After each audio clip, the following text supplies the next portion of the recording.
Hey, what's up? It's Jack, and today I'm just gonna make another sort of freeform-ish kind of video where I talk about my three main tips for people that want to improve at getting faster at solving the Rubik's Cube blindfolded. But this is kind of aimed at people that have just started out, so just had their first ever blindfolded success and just want some tips to point them in the right direction as to what to learn next and things to focus on pretty much. So yeah, starting off with tip number one. Tip number one is to memorize the first letter of each face of each piece type. So for example, for the Steps lettering scheme, which is what most people use, I recommend remembering, for example, for edges A, E, I, M, Q, U, and just using that as a reference to find the other letters, because if you don't, then you'd have to kind of go through, potentially like 5 different phases before you find your letter, and that's just like, it's unnecessarily time consuming, so it's good if you memorize the first letter of each face to use as a reference to find the piece you're looking for.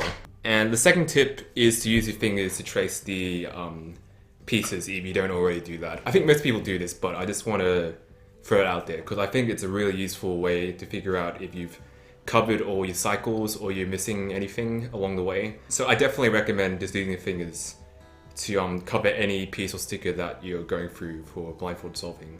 This is a really quick and easy way to figure out, like I said before, if you're missing anything.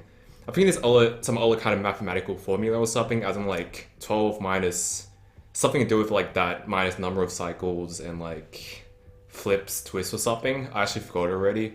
I personally just figure it out like kind of intuitively because I've done so many solves at this stage. Otherwise, I'd highly recommend doing the finger tracing thing because that's like, much easier than the thing I mentioned before, which I don't even remember. So I can't even teach it to you anyway.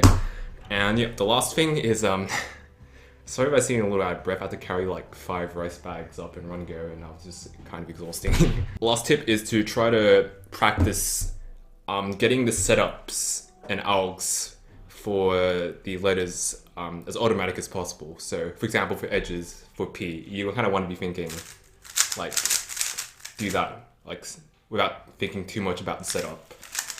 You can do this by just kind of practicing the letters randomly outside of the solves.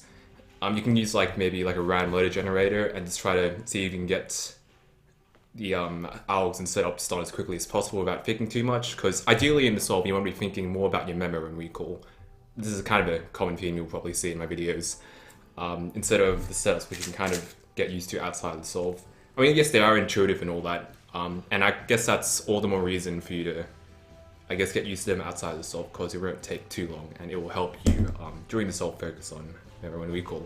And also try to use similar setups if you can. I think there might be some cases that might have multiple ways of setting up, so just be consistent. And if you don't already use them, it might be worth looking into, I guess this should be like a 4th tip. Tip number 4, learn the JDM Swap stickers as well if you don't already know it.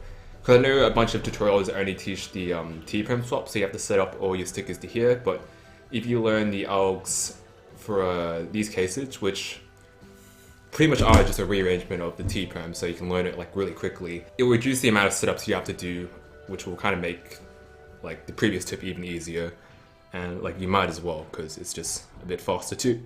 So, so yeah, those are just some tips I'd recommend for people that have just started. They're mostly focused on tracing, so getting better at figuring out which piece goes to which, I suppose, and also just automating setup moves so you can focus more on the memo part. Not so much on the memo itself, as you might have realized. I guess memo techniques and stuff are definitely important, but I feel like the whole tracing part, making sure your setups are accurate and automatic, are probably, I think, a prerequisite to memo, memo techniques, but that's definitely important as well. And I'll probably make videos on that too. But yeah, hope that helps. Share it with your girlfriend or boyfriend or not a friend or normal friend. And yeah, let me know your the most helpful, I guess, tip you discovered when starting off with your blind solving journey. I'd be curious to know. It can be a tip from, I guess, this video or something completely different. Yeah, let me know in the comments below and see you later.